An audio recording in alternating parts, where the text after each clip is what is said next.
Hi, student. Now we're looking at problem number 3. In problem 3, 4, and 5, there will be some application of calculus. I will begin with some basic one where you need to read the problem to look for a clue to what exactly it is looking for.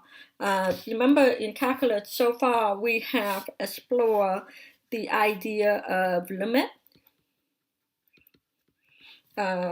continuity, let me see, and the rate of change and the instantaneous rate of change. Okay, rate of change, and also the derivative and the integral. Okay, so when you read the problem, well, in the lecture notes, after Thanksgiving break, you will have the lecture notes that kind of define what kind of problem it is, okay? But I hope that, when you do the problem, you kind of figure out what kind of clue is gonna give me the problem in limit, continuity, rate of change, rate of change, or is it asking for derivative or integral, okay? So let's read the first problem here. It says, suppose a small pond normally contains 12 units of dissolved oxygen in a fixed volume of water. Suppose also that at time equal to 0, a quantity of organic waste is introduced into the pond, with the oxygen concentration t weeks later given by the following function. Okay, so this is the function given by the certain time frame. At certain time frame, the amounts of oxygen remain. Okay, so it says that as the time goes on, what will be the ultimate concentration of oxygen? I take it back. It's not the amount of oxygen remain, but it's perhaps the amount of oxygen being produced or maybe taken away. We're not sure. In the look of this function, it seems like it's been increasing, but by how much? So then the question says that as the time goes on.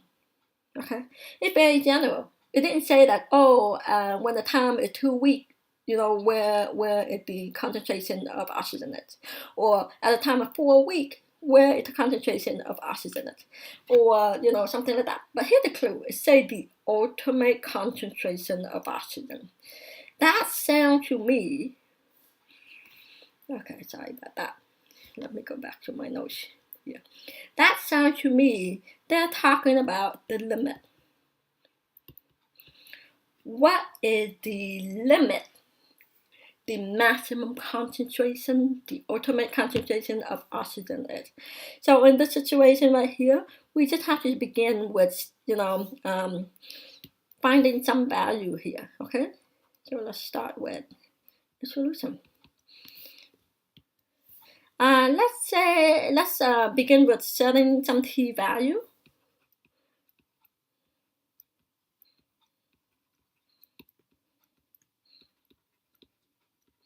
And I'm gonna do it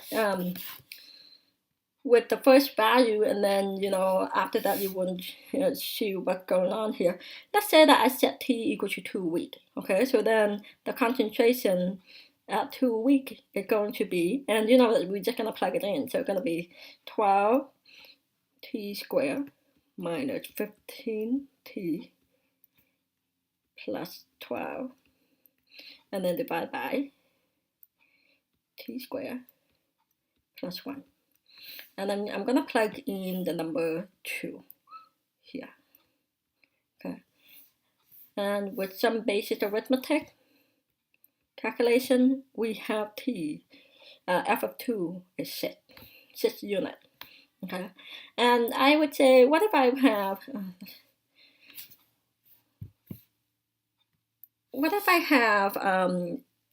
the time of 4 weeks?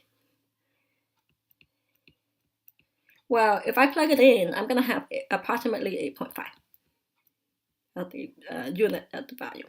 Okay, and what about when I have 10 weeks? Now I'm just throwing up some number because the question just say as time goes on. So time can go on to infinity. That means I'm going to spend my whole time here plugging in number and increasing it until I see some kind of pattern. And when you do that, it's the idea of limit. Okay, so when I put in the 10, I plug in the 10, I would have 10.515 unit. And let's save time here. I'm gonna increase it to 100 week. 100 week. After 100 week, what the concentration is going to be? And it turned out to be 11.85. Okay, now I'm getting a little bit lazy here. Let me do 1,000 week. 1,000 week, okay, because I want the time to go as far as possible to infinity. So when I plug in 1,000 week, it gives me 11.985. Oh, I'm seeing myself going somewhere, okay? So let's increase it 1,000-fold and make it 10,000 week. And when I plug in the value, it gives me approximately 11.9985. Are you guys seeing the pattern here? Okay. So let's do one more. Let's make it another 10-fold, 100,000 week. Oh, that's a long time. Okay. So that would give me what? Well, it gives me something closer to the number that I had before, 99985. So you can see here that if I put it all together like that and continue on, I'm going to have the idea of the limit as time approach as large as possible to infinity of the function described above. It's going to give me some value of 12. Okay, so 12 units. And that is what the first question say. As the time goes on, what will the ultimate concentration of oxygen be? Well, the ultimate concentration is gonna approach. Okay, where's my function? My question. Okay, so this right here, it's approaching. It's approaching 12 units. Okay, but do you remember the concept of limit? Limit means that as the domain behaves toward infinity, what would the range behave? It's approaching 12 units, but it will not be exactly 12 units. Okay, you have to remember that. So the second question you would say, will it return to 12 units? The answer is no. It will approach 12 units, but it will never get to be exactly 12 units. Okay, I'll see you in problem number 4.